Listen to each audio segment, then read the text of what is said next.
Well, happy Thanksgiving, Jed fans. It's it's that time of year, turkey time, and a lot of people are celebrating with their families and enjoying a little too much food and a little too much alcohol, and then getting ready to watch some football games on Thursday. We got 3 football games on Thursday.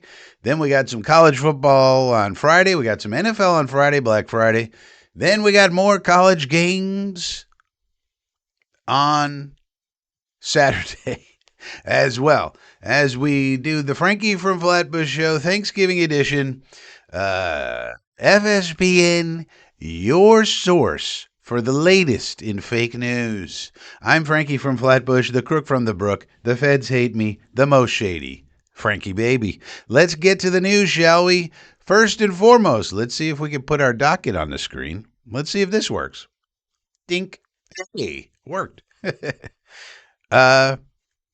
First one, channeling Herm. What's this all about, Frankie? Well, Aaron Glenn had his press conference today for the Jets, and they asked him the dreaded question of, a lot of people in the fan base, that's another cowardly thing that reporters do. They blame it on the fan base. I'm going to ask you a terrible question, but I'm going to blame it on the fucking fan base. These journalists have all the tricks in the book. Let me tell you something. All the tricks. But I'm here to point them all out. So that's one of the tricks they use. There's a lot of people in the fan base, Coach Glenn, and they don't call him Coach either. They call him Aaron. Why is that, you might ask?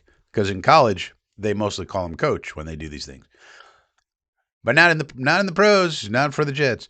So they ask him, a lot of people in the fan base think you should lose, but other people think you should win. What's more important? They asked him that question.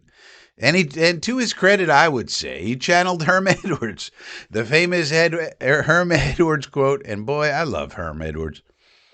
Well, probably my favorite coach, other than Parcells on the Jets, Herm Edwards. I loved Herm. But he said, you play to win the game. You don't play just to play it. You play, you play to win the game. You don't play just to play it.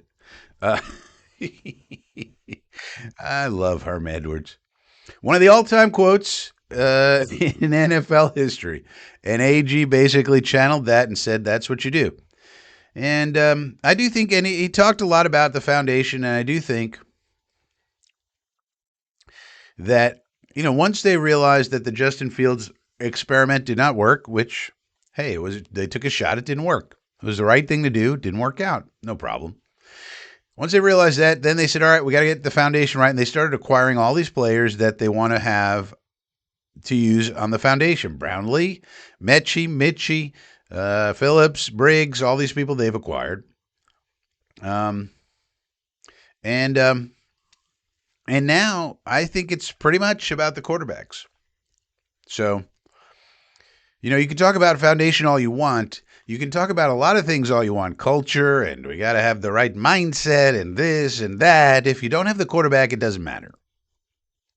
Not in this game of football. Other sports, it might be different. In football, there's one position that's way more important than the others. Now, to make the quarterback functional, you need to pass block, you need receivers, you need good play calling, all that. But you also need a good quarterback.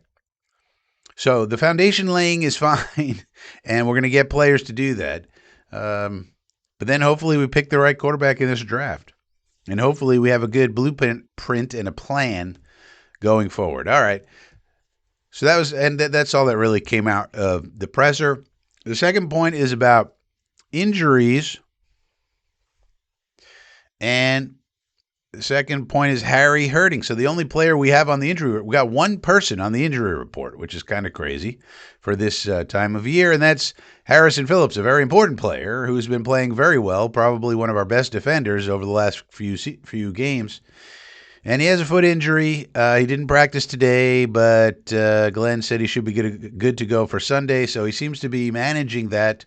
At some point, they might want to say, all right, let's take a week off. Let's take, we don't want, at some point, You got to say, let's get that 100% before we put you back out there. There's no point in pushing it at this point in the season. But interestingly, you know, it's one of these things where, for all the people like myself who want all grass fields in the NFL, for a team like the Jets, who supposedly have one of the worst fields, and they do have one of the worst fields in the league, although it's now, as of a couple of years ago, on par with all the other turf fields. We used to have the worst kind. Now we have sort of the best kind, but it's still bad. But if somebody like Woody Johnson would say, well, wait a minute. Here we are this deep in the season. We got one guy on the injury list. We got a few guys out for the year, but so does every team. Where is the evidence that us playing on this surface is any worse than grass? And then that's where you have your problems. But that's why they need to do a full-fledged data dive. It's not that simple. And the Players Association is going to have to get involved with that.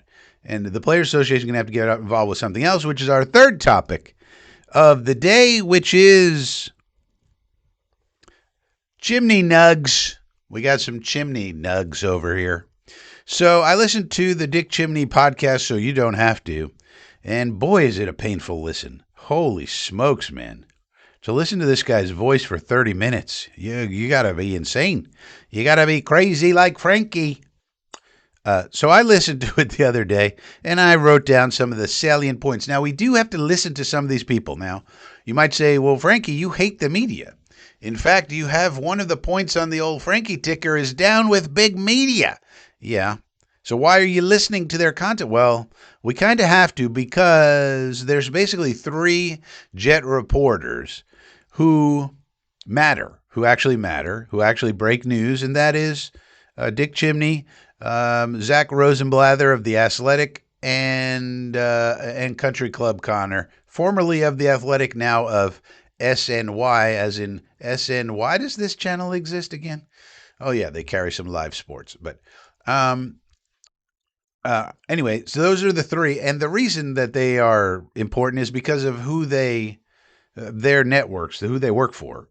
Some reason people don't care about the Post or the Associated Press or the Daily News in terms of channeling information their way. Chimney is the one who receives the text messages, and that's all they do is receive text messages, call it reporting.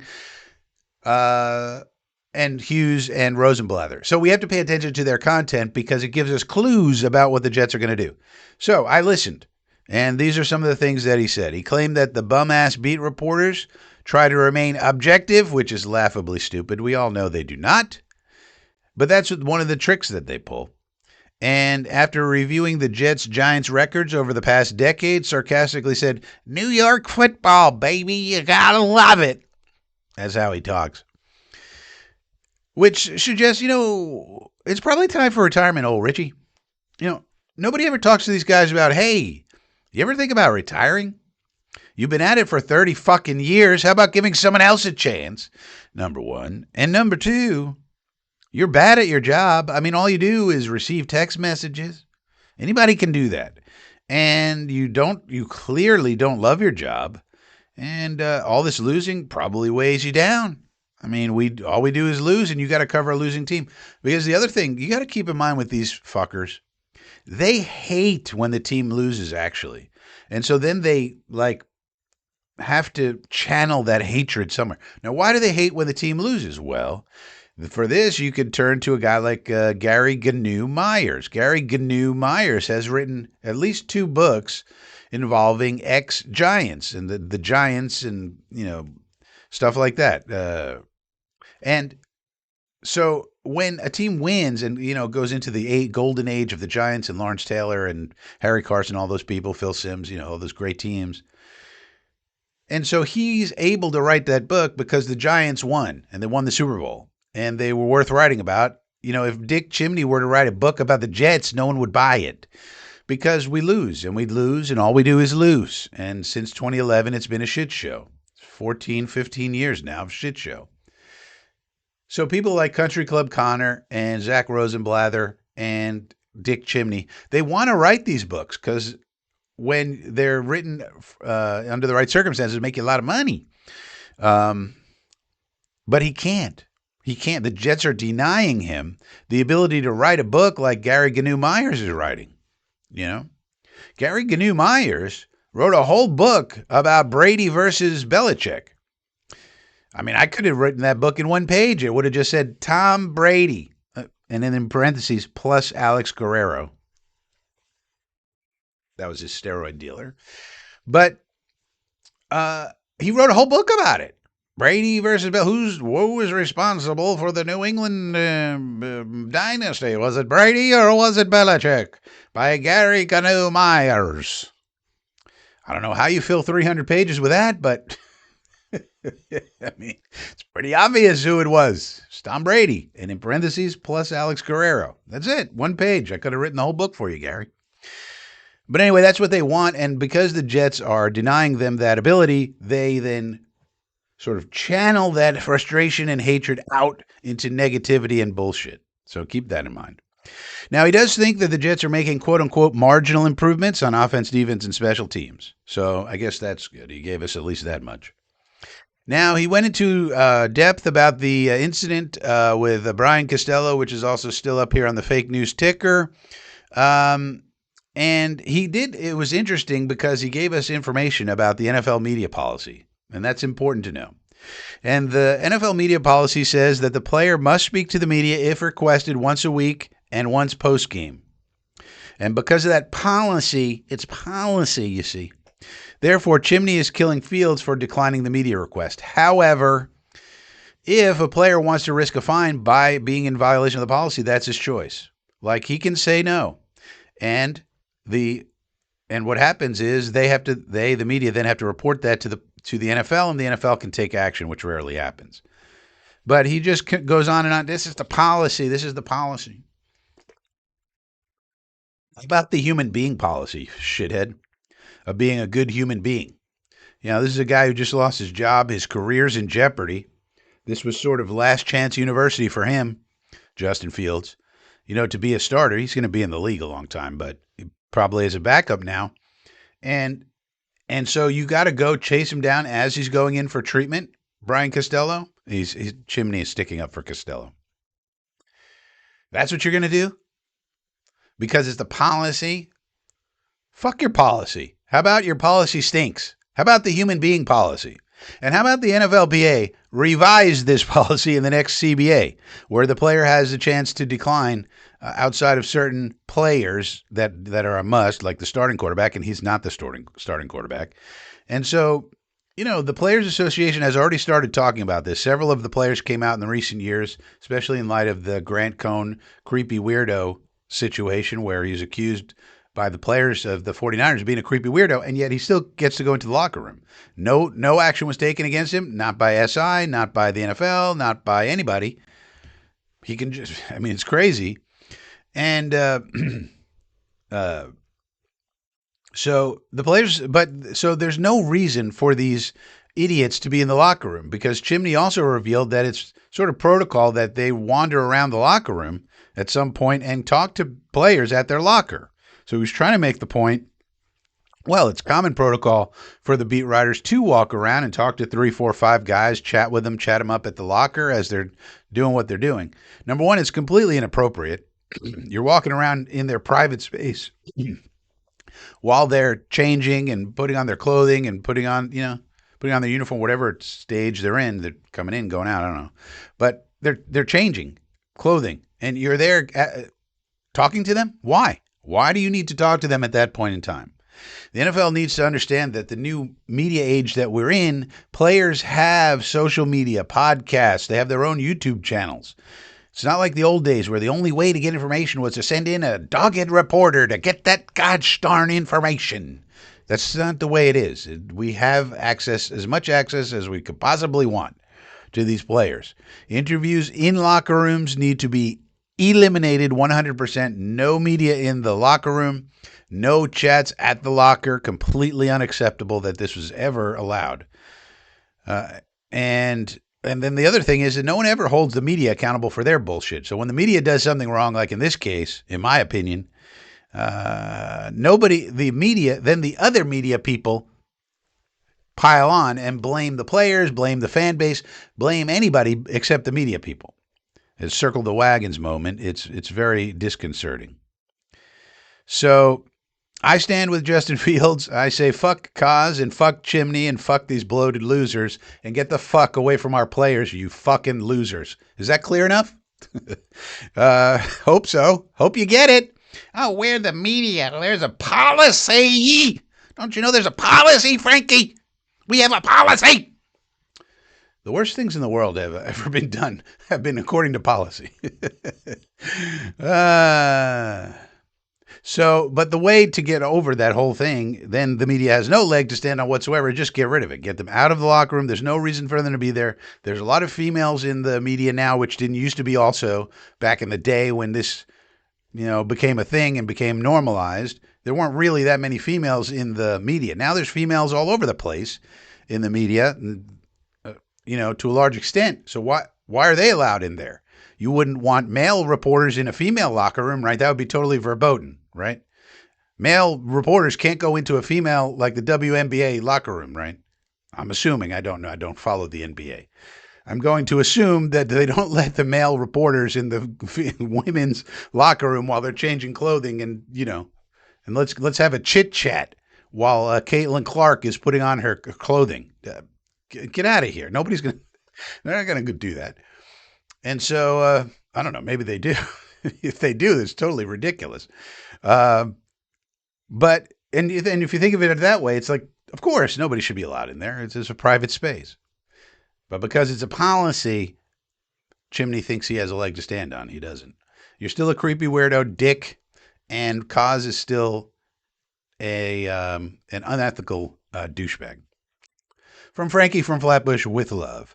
The other thing that Chimney said is that we're probably going to draft and sign a veteran. Draft a rookie and sign a veteran, which is in accordance with the old Frankie plan.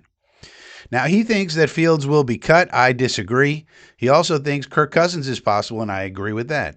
So I think Fields is one of two veterans we'll have. There's no reason. The reason he thinks he's going to get cut is because he would have too much money designated for a backup. That makes no sense. We have to pay the money anyway. We got a bunch of dead cap. You might as well just keep him. I mean, you could save a little bit by cutting him, but it really he's a fine backup. This is the point. You just need somebody, a veteran, a little bit better than him and more of a passer type rather than the running type to be quarterback one. And then Fields is quarterback two, similar to what the Giants did with Russell Wilson and Jameis Winston and then the rookie. I think we're going to do the same. Could be Kirk Cousins. I don't know. That'd be interesting. We'll get a look at him on Sunday. Could be somebody else, but I think it's the two veterans and a rookie. This way, you give the rookie all of the sort of like role models he needs, all of the room info. When they're in the room, the quarterback room, you get the veteran presence. Like they always say. And this way, there's no pressure on him. If he's not ready to start game one, no problem. If it takes him until game 6, game 7, like what the Giants did with Jackson, so what? That's easy. I mean, that's fine. But this way, you're not forcing him, just basically throwing him in the deep end and saying, here you go, figure it out, like we did with Zach Wilson and like we did with Sam Darnold. Those were the biggest mistakes. We did not surround them with the process and the people and the things that they needed in order to make sure they could be successful because, those are guys with impressive physical tools. You're seeing what Sammy Darnold is doing now. Zach Wilson, you might see that in 3-4 years. You never know. If he ever figures out the mental part of the game, Zach Wilson could be a very successful quarterback. But the way we handled it was incorrect, obviously, looking back. So hopefully the process is right. And I think all of the moves that Muji has made so far tell you that probably he and AG probably are going to have a good, smart plan. Because everything they've done since he got his staff in place after the summertime has been excellent. Very smart moves. Now, not game-breaking moves. I mean, some were big moves. Trading Sauce and Quinnen were big moves. But a lot of the moves on the margin were really smart. Harrison Phillips, Jawan Briggs, Mitchie Mechie, bringing in some of these guys for the practice squad. Claiming Kalen King, seeing what he's all about. Can he be a special teams contributor? Can he get into the linebacking core? Very smart. And some will work out and some won't. But these are all. But the idea is that those are smart moves, and that this is a front office making smart moves. And we'll see what happens when we get more money freed up next year in free agency, which we will. We'll have some dead cap, but not as much as this year. And so we'll see with that freedom. Maybe they make mistakes with that freedom. Sometimes discipline makes you seem smart. um, so we'll have more money to spend. We'll see how they do it next year. But you have to be encouraged by what they've done so far. All right, let's move on to talking point number cuatro. Rosenblatherings. So similar to Dick Chimney, we got to keep up on what Rosenblather is writing because he has insights into the Jets, and one thing about FSPN, we don't really have any sources.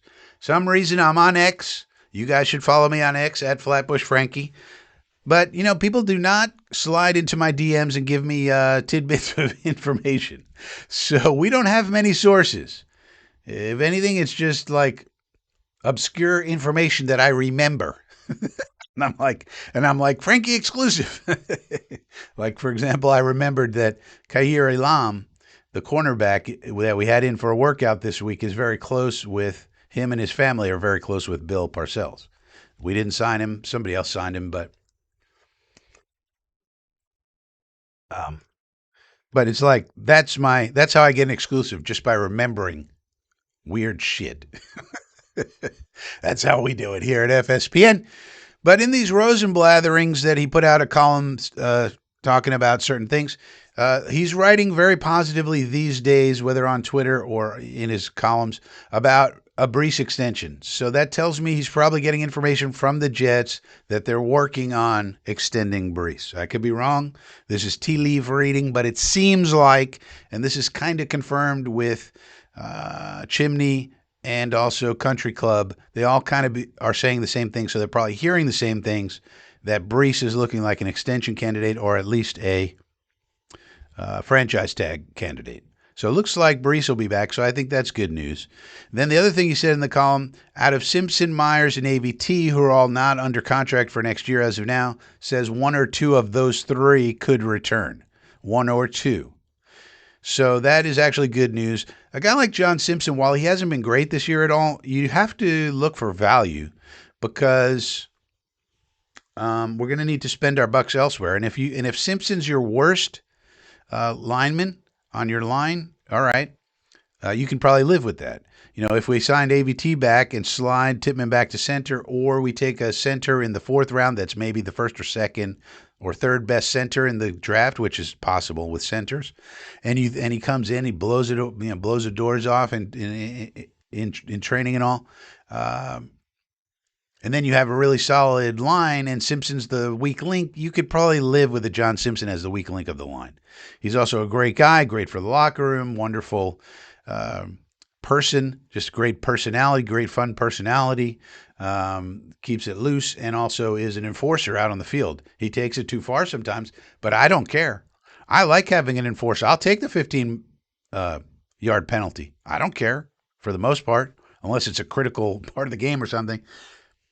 Somebody hits Justin Fields or any of our quarterback or anybody on our team a little too hard, Simpson's the first one over there, giving somebody the business. And I don't mind it one bit. Call a foul, stupid refs. And by the way, program is sponsored by Fuck the Refs Coffee. Brandon Perna, benchwarmerbrew.com. It's actually not sponsored. We're not actually sponsored by them. They don't give us any money. Brandon doesn't know me. He's very popular, and I am not. But I am appreciative of the fact that he puts out this Fuck the Refs Coffee, because it's nice to brew up a nice cup of coffee, wake yourself up, and then realize, oh yeah, they're ruining the game, because they are. So, so I don't mind those Simpson penalties one bit. And so if that's the way it goes, that's fine. If you want to give AVT a prove-it deal, that's fine by me. Somebody may go crazy over AVT and overlook the injury history and go, but boy, is he talented, and give him a big contract. Which case, all right, we'll take that into account for our comp picks in 27, because I don't think we can give him a big contract. If somebody wants to go crazy, that's going to suck, because I love AVT like I love oxygen. But But we can't give him a big contract for sure. And the other sentence that came um, in this column that was enlightening, instructive, informative, quote, many in the Jets organization, especially Glenn, remain optimistic about the future. And I think that many in the Jets organization part is the key. So he's probably hearing that, and he would know because he's the guy who wrote an article based on 30 disgruntled employees who just, got fired. He thought those sources were viable sources. There were 30 sources. Yeah, they all got fired. What do you think they're going to say? Woody's the best? Woody's wonderful? Um, but anyway, so now he's hearing differently. So I think that's good. And maybe some of the work that Woody did, let's give him some credit in clearing out some of the dead wood in the organization by offering buyouts. Maybe that worked. And the players are playing hard for Glenn. So Glenn himself, we got to really hope that he is able to turn it around because he likes working for Woody. And there's something to be said for that. Aaron Glenn, if he can turn this thing around, we understand he's got to win. There's no question about it. But if he's able to and he can stay here long term, he could stay because he likes working for Woody, in other words. So we got a guy here who's very highly regarded, especially on the defense.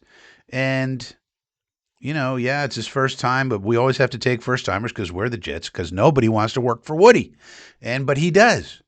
So let's just pray and pray for many, many different reasons that we turn this fucking thing around.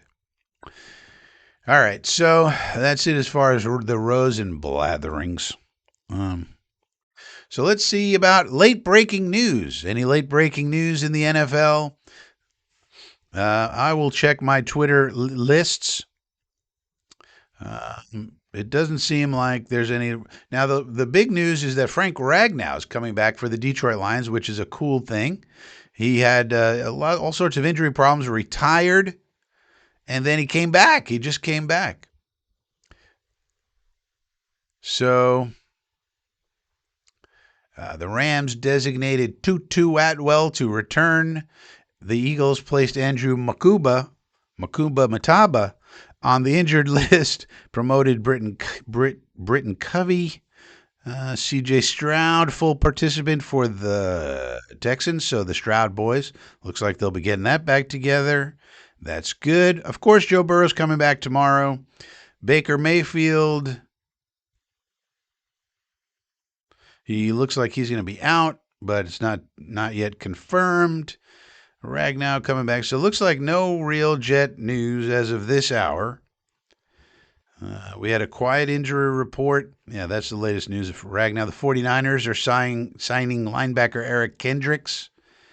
Okay, so a lot of these teams are just getting whoever they can to backfill some of their injuries and stuff like that as they try to make a stretch run. Let's get some wily veterans in here.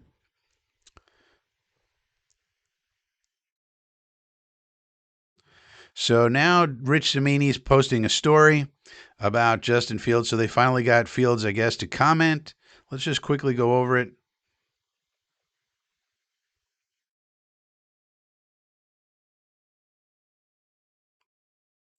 So I guess they finally got Fields to comment. So this is what they wanted. They finally got what they wanted. You can see what happens here.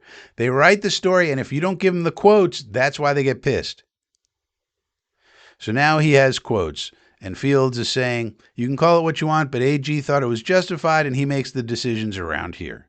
The first day it happens is tough, Fields says, reflecting on last week. It probably took me a day and a half to fully accept my role. Then last Friday, I felt myself in kind of a damn moment where it was like, yeah, it's actually real.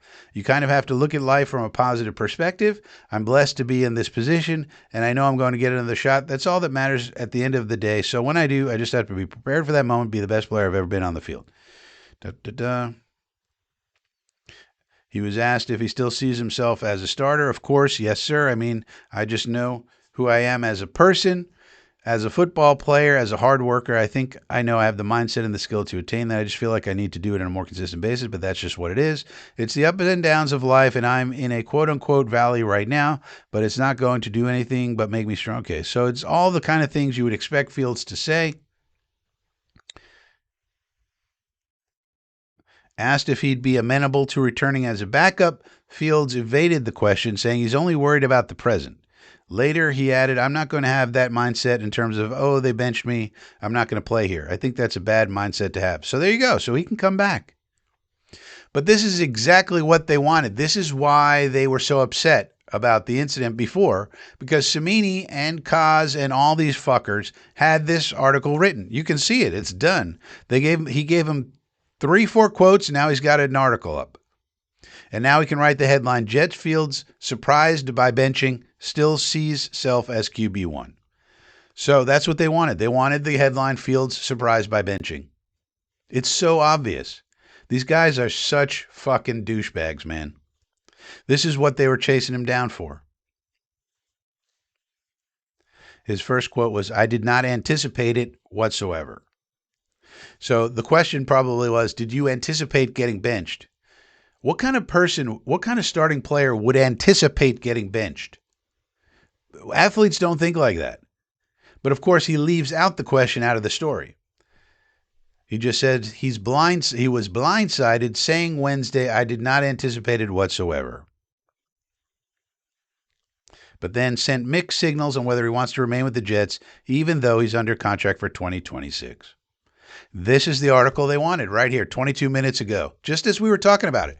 This is why I talk about the media, because they're so underhanded. They're so scumbaggery-ish. They're such scumbags. I mean, it is so obvious. I told you guys about this. Chimney Nugs. It's in the third thing here. I was just talking about it, and boom, here it is. Unbelievable. When you start to see the Matrix, man, it's hard to unsee it, bro. So there you go. This is the article they wanted. Surprised by benching. Did not anticipate it. What starting player anticipates a benching? Athletes don't think like that, even when they're playing poorly. If you did, you wouldn't be able to be in the NFL. That's not how athletes think. If things aren't going well, their mindset is, I just got to fix a couple of things and I'll be good to go. I screwed this up. Let me get that back.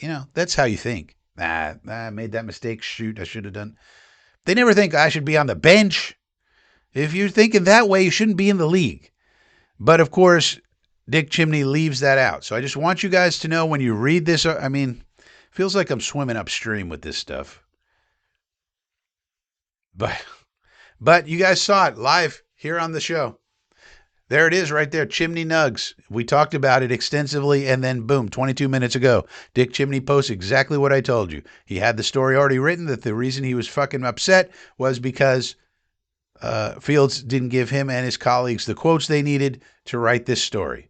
And now this will be in the news cycle for a couple of days, and this makes the Jets look bad because when somebody's surprised, it makes it look like AG didn't talk to him or didn't, give him information. And now all the talking heads can say, well, hey, the Jets surprised him.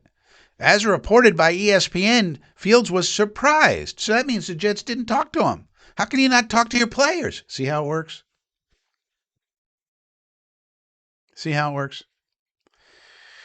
Well, hopefully you can tell people about the Frankie show because I'm the one breaking this down for you. There's no other headlines. A couple of the reporters, including Brian Costello, shithead in charge. Justin Fields spoke to reporters at his locker today. Notice he says at his locker. Said he did not anticipate the QB switch last week. Still believes he is starting QB. He did not really answer when asked if he would want to return next year as a backup.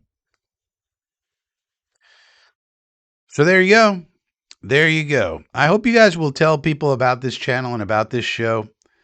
I know I talk about the media a little too much, but I think it's important because of how they deal with us. If they were just tell it like it is media, we could get on with it.